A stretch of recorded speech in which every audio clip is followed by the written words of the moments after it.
ya ikhwan. Kalau oposisi itu memposisikan diri berhadapan dengan pemerintah, menjadi pihak pengkritik, saudara, menjadi pihak penyeimbang, saudara.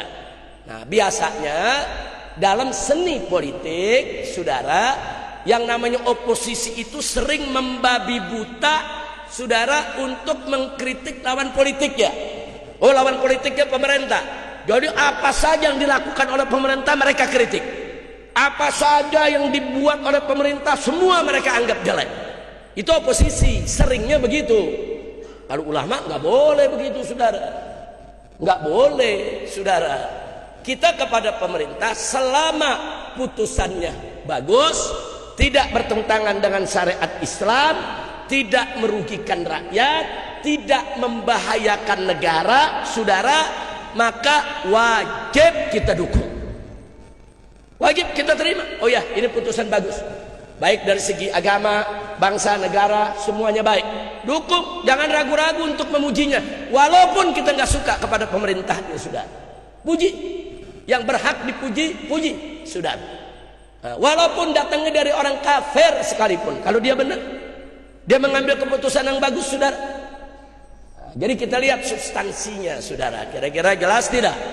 Tapi kalau peraturannya bertentangan dengan syariat, merugikan rakyat, membahayakan negara, wajib kita tentang, wajib kita tolak, dan wajib kita berusaha bagaimana supaya undang-undang tersebut dibatalkan atau direvisi atau diganti. Wajib, nggak boleh dibiarkan.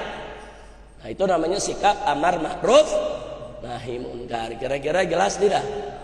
Jadi bukan oposisi, bukan. Jangan bilang Habib Rizik oposisi, enak aja. Gue partai nggak punya, anggota dewan bukan, pejabat bukan, dari mana oposisi, saudara.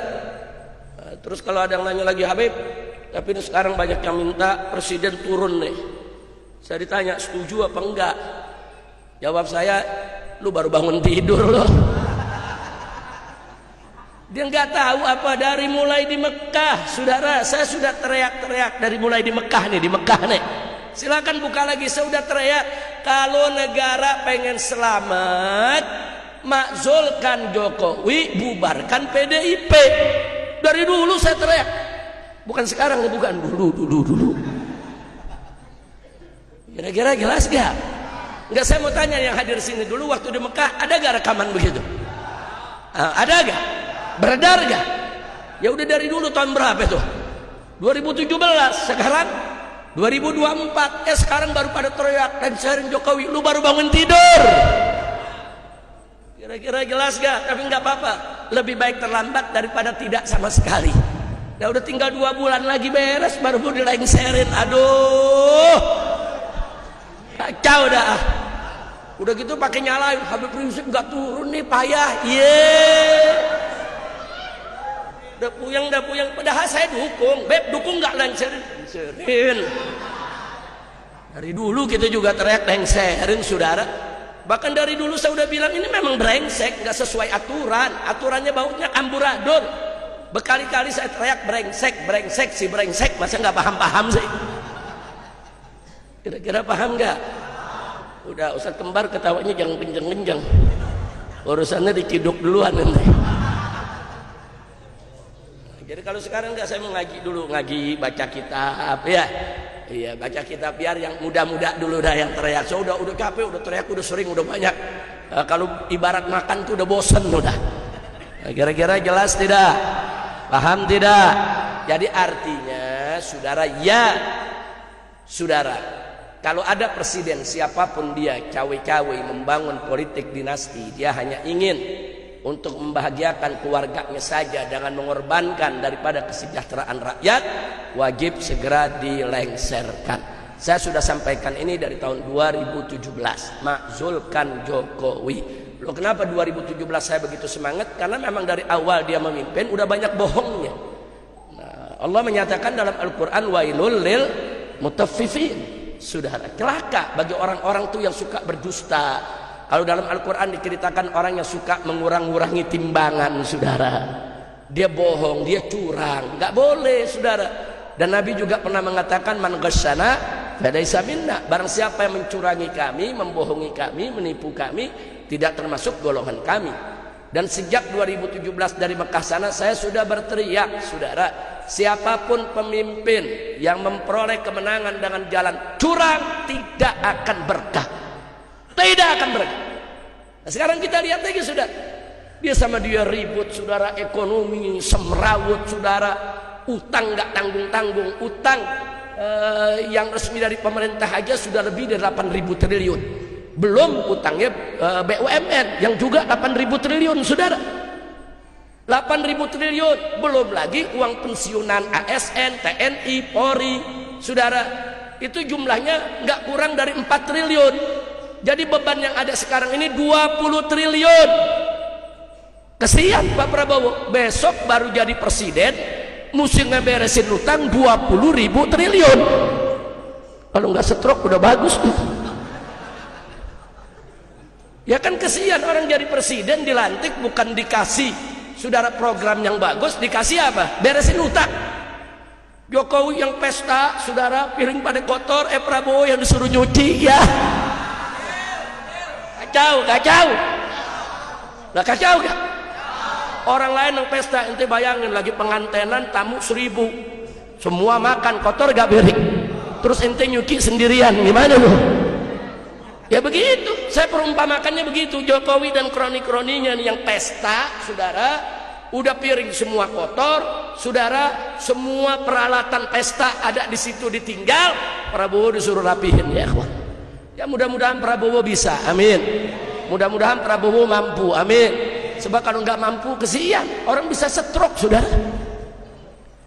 Udah beresin utang 20.000 triliun. Banyak yaitu daripada pembangunan yang mangkrak di mana-mana, saudara. Nah, maka itu saran saya, boleh kasih saran? Boleh kasih saran? Ditangkap nggak?